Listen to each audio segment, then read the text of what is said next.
भाई और किसी कंट्री का स्कैम बताओ, कुछ चटक स्कैम हो रहा हो किसी कंट्री का। स्कैम्स भाई हर देश में अलग अलग तरह के स्कैम है, छोटे से लेके बड़े स्कैम्स सारे हैं। पर मैंने ये देखा है जो जगह मतलब ज़्यादा टूरिस्टी है वहाँ पे इस तरह के स्कैम होते हैं कि भाई टूरिस्ट से ज़्यादा पैसे लूटे जाए। जैसे इजिप्ट हो गया, पिरामिड्स के लिए वहाँ पे सारे आते हैं, तो लोग सोचते हैं कि भाई वैसे इतने ज़्यादा अमीर नहीं है वहाँ के लोकल्स, सोचते हैं कि भाई हर आदमी जो भी है वो एक वॉकिंग एटीएम है, इनसे जितने पैसे ले इसको ले लो। कैमल राइड पे बिठा के दूर ले जाएंगे, फिर बोलेंगे पैसे दो। ये छोटे मोटे स्कैम्स है। इसके अलावा जैसे अफ्रीका के थोड़ी और देशों की बात करें, वहाँ पे अलग तरह के स्कैम है। अफ्रीका में जैसे स्कैम्स है ज़्यादा, फ़ोन चोरी कर लिया, पासपोर्ट चोरी कर लिया। मैं इथोपिया में था, तो मेरी सबसे पहले जो मेरे साथ कभी स्कैम हुआ यही हुआ था, और मैंने वीडियो भी डाली थी बहुत साल पहले, लेकिन तब पता नहीं था, ना इतना बताना आता था, तो मैंने वीडियो में ठीक से बता नहीं पाया। मेरे साथ हुआ था ये। इथोपिया दरअसल ईस्टर्न अफ्रीका में एक कंट्री है, कैपिटल सिटी उसकी एडिस अबाबा है। वहाँ पे क्या करते हैं कि टूरिस्ट का फ़ोन और पासपोर्ट चुराए जाते हैं। मतलब आप सड़क पे बाहर निकले हो तो मोस्ट लाइकली आपका पासपोर्ट और फ़ोन चोरी होएगा ही होएगा, और आपको पता भी नहीं चलेगा वो कैसे चुरा लेते। इतने प्रोफेशनल है भाई वो बंदे। अच्छा जी। हाँ, मतलब मेरा एक साथ क्या किस्सा हुआ, रात को मैं चल रहा था, लकीली मेरा पासपोर्ट नहीं था जेब में। नहीं, वो पासपोर्ट चुराते, फ़ोन चुराते, फिर आप सोचोगे मेरा फ़ोन चोरी हो गया, आप किसी का फ़ोन लेके अपने फ़ोन पे कॉल करोगे, वहाँ से वो कॉल उठाएंगे, बोलेंगे हाँ आपका फ़ोन हमारे पास है, आपका पासपोर्ट भी हमारे पास है, फ़ोन के इतने $, पासपोर्ट के $500 या जो भी वो पैसे मांगते हैं, फिर 50, 60, 70 हज़ार रुपये, लाख रुपये इंडिया के। क्योंकि फंस के खड़ा हो जाए आदमी बिना पासपोर्ट के, मजबूरी में फ़ोन के, तो आदमी दे भी देता है। आपने दिए फिर? नहीं, वही तो हुआ, तो मैं रात को चलने लग रहा। लकीली वो ना उस ट्रिप पे मैंने यूट्यूब जर्नी अपनी शुरू करी थी, तो मेरे साथ मेरे 2 भाई गए थे, एक मामा का लड़का, एक चाचा का लड़का। मामा वाला लड़का मेरा तगड़ा सा है, और उसको हालांकि मैंने बताया भी नहीं था कि हम कहाँ जा रहे हैं, उसे बस यूँ बोला था फॉरेन जा रहे हैं। वो सोच रहा था जाते ही कि भी कहीं बिकनी में लड़कियां दिखेंगी, बीचीज होंगे, गोरे लोग दिखेंगे। इथोपिया एयरपोर्ट पे बाहर लैंड होते ही उसने कुछ रिसर्च नहीं करी, तो वो उन लोगों को देख के, अब हमारे मन में तो ये कि हर काला आदमी कोई चोरो चक्का है, अपने इंडिया का माइंडसेट, वो सारे ब्लैक्स आए बाहर एयरपोर्ट भाई में। लेकिन जब आप इथोपिया जा रहे थे आपको मालूम थोड़ी होगी इतनी इजीली, मतलब इतना आम है यहाँ पे चोरी होना फोन वगैरह? हाँ, तब नहीं बता, तब नहीं मालूम होगा ना नहीं आपको? बता था, वो तो वहां जाके ही हुआ। हाँ। तो बस वो बाहर निकलती, उसने वो काले लोग देखे एयरपोर्ट के बाहर, तो वो उन पे चीख रहा है, इनको शर्म नहीं आती, जुग्गी वालों को एयरपोर्ट के बाहर आके रहने लग रहे। वो भाई कह रहे, अब मैं उसे क्या बताऊं, वो मेरे को ही गुस्सा देसी करे। बालक तो ऐसी रहे, सीधा सीधा। अब मैं उसे बता दूं भैया सारे ऐसे, तो मेरे पे गुस्सा करे। मैंने थोड़ी देर और कंट्रोल करा, फिर बोला कि यार वो बीच बड़ी बिल्डिंग कहाँ छुपी हुई है, दिख नहीं रही। फिर एंड में हम होटल में पहुंच गए, कुछ नहीं मिला उसे, फिर उसे सच्चाई पता चली, वो मेरे से बहुत नाराज भी हुआ। फिर मेरा बाद में फ़ोन चोरी हो गया, तो वो बहुत फ्रस्ट्रेटेड था कि भाई मेरे को कहाँ लिया और मेरे साथ ये क्या होने लग रहा है, ऊपर से फ़ोन भी चोरी हो गया ऐसी जगह आगे। मैं सड़क पे चल रहा, रात के 11 बजे का टाइम, मेरे वो 2 भाई साथ थे, और 2 सब्सक्राइबर मिल गए मेरे को। कुदरती नया ही चैनल बनाया था, फिर भी 2 सब्सक्राइबर मिल गए, जयपुर के थे वो। भाई पता भी नहीं चला, एक वहाँ पे ना दुकान थी, उस दुकान में क्या करते हैं, गाय का कच्चा मांस खाते वो। एक बड़ी सी दुकान, और उसमें गाय लटका रखी, बिल्कुल कच्चा मांस उसका वो खा रहे, और दूर से वो ऐसे दिख रही मेरे को। वो जो जयपुर वाला जो मेरा सब्सक्राइबर था उसने बताया कि वहाँ पे ऐसे ऐसे होता है।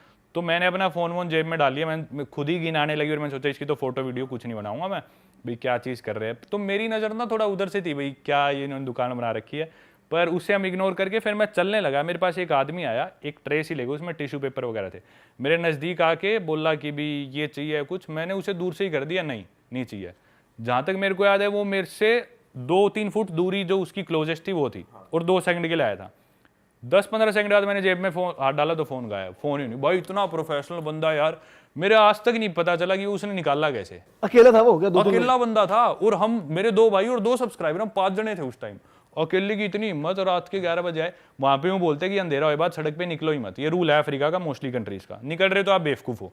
हमने सोचा हम लड़के हैं, 5 लड़के हैं, 5 जवान है, हमें कौन क्या कहेगा। आया वो अकेला ही निकाल के ले गया, पता भी नहीं चला। उसी टाइम भाई उसमें से एक के पास आईफोन था, तो फाइंड माई आईफोन में देखा भाई मेरा फ़ोन कितनी दूर है।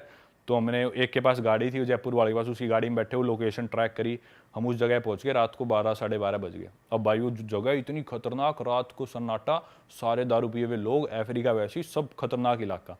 तो मेरे मामा का लड़का परेशान था, तो ना फ़ोन की लोकेशन आके वो उसमें रिंग करने का ऑप्शन होता है कि हाँ, वो फिर बीप करता है कंटिन्यूअस, करता है वो बहुत तेज। तो लोकेशन के पास आ गई, और हमने सोचा बीप कर देते हैं। बीप करा, कुछ सुनाई नहीं दिया।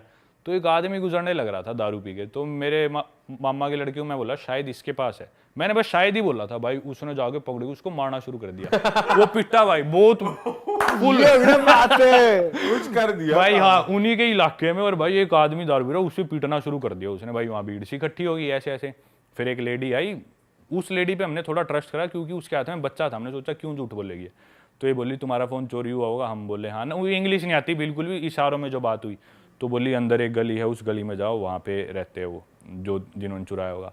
अब रात को हम गए, बिल्कुल सुनसान गलियों में घुस गए। अब उनका इलाका और मेन रोड से बहुत दूर है, हम बिल्कुल गलियों में, और हमें पता था भाई हो सकता है हम यहाँ से वापस ही ना लौट पाए, ऐसा इलाका।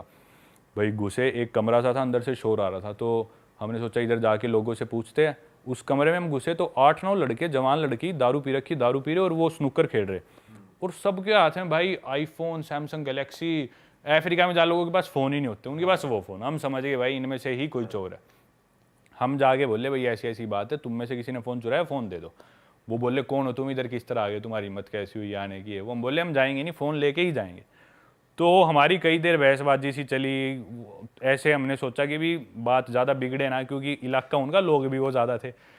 तो पर हमने फिर भी यूँ था फ़ोन तो लेना ही लेना है, क्योंकि फ़ोन में मेरी सारी फ़ोटोज़ उस ट्रिप की, और मेरे पास फ़ोन अच्छा था, आईफोन था, तो उन भाइयों की मैंने खींच रखी, उनको भी अपनी सारा कंटेंट है उसमें जो रिकॉर्ड किया है। सारे कॉन्टैक्ट्स उसमें, ना कुछ उसमें वो कर रखा था ऑनलाइन अपलोड या बैकअप।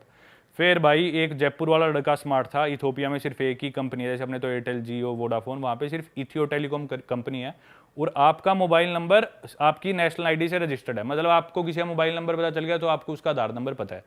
तो हर आदमी के पास एक ही नंबर होगा, और कोई दूसरा ऑपरेटर है ही नहीं, तो एक ही नंबर होता था। तो उसने ना, जो एक आदमी उनमें से दारू पी रखी थी, उन गैंग में से बोला कि भी हमारे पास नहीं है। तो जयपुर वाला बोला 1 सेकंड में कॉल करके ट्राई कर लेता हूँ, अगर इधर नहीं बचता तो हम चले जाएंगे। वो बोला हाँ आप कॉल कर लो। तो उसने क्या करा, उसने अपने खुद के फ़ोन पे कॉल कर ली, और उसका फ़ोन वो गाड़ी में छोड़ गया था, क्योंकि पता था यहाँ लेके जाएंगे तो हमारे भी जाएंगे, तो सब छोड़ के हम गाड़ी में गए थे। तो उसने अपने नंबर पे कॉल कर ली।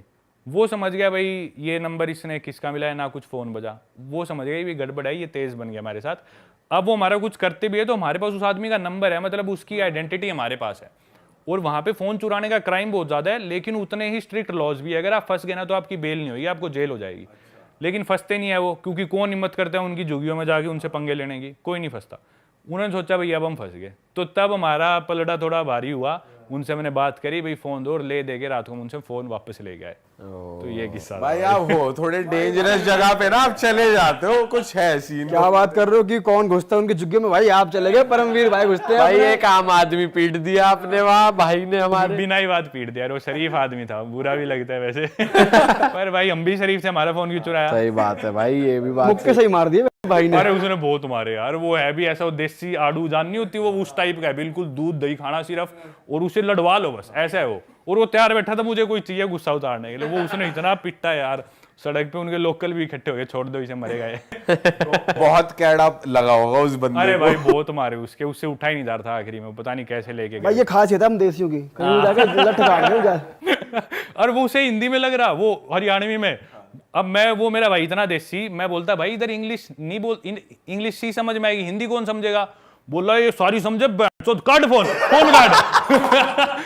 और वो भाई उसकी गुद्दी पकड़ रखी अफ्रीकन की, और सारी समझे, बैंड फोन काट दे, नहीं बताऊंगा ना। भाई ये नहीं समझ रहा, इंग्लिश में बोलते समझ तो लेगा अगला। सारी समझे बैंड, बेरे हमने ही निकाला, शाना बनाए हो, गुना शाना बन रहे हो। और भाई उसके एक बात बोले हरियाणवी में, एक मुक्का, एक गाड़ी पे एक मुक्का। भाई वो बिल्कुल सनी देओल बन रहा। भाई आपको ना भाई को किसी और ट्रिप पे भी ले जाना चाहिए। ओ भाई वो मेरे साथ पीछे पड़ा हुआ उस ट्रिप के बाद से। भाई अब कोई अच्छी जगह ले जा, तूने मेरी जिंदगी में एक ट्रिप मिलता है। आम बच्चों को घर पे उसने इतनी मन्नतें करी है, वो जाऊंगा, और बोला तू ले गया अफ्रीका।